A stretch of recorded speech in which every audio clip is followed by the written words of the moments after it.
Happy Friday morning. This is Casey Olsen with the Utah Climate Center. After an incredibly wet and cool October, of which I've spoken ad nauseum about at this point, we enter late autumn with the return of warm and dry. In terms of seasonal projections, Utah mostly remains in between areas of strong statistical signal for above or below average precipitation, which is not awesome for our confidence in going either way.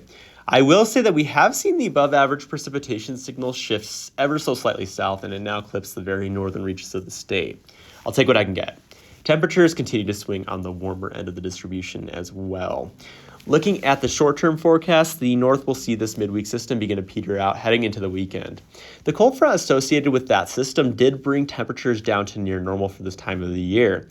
However, looking at Saturday into Sunday, the large-scale pattern will shift to a very high-amplitude, high-pressure ridge. This means clearing out of the weather and warmer temperatures for the first half of next week.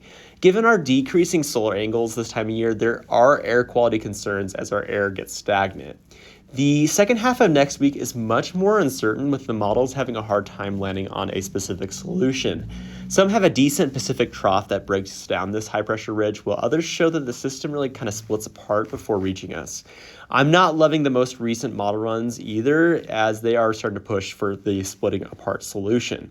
At the very least, we can hope for some winds to mix out the valley haze. Temperatures have dropped to the 50s for the north, but will warm back up to the 60s as the high pressure sets in. Southern Utah low elevations continue to bask in the sunshine with beautiful mid-70s. With the Utah Climate Center, this is Casey Olsen.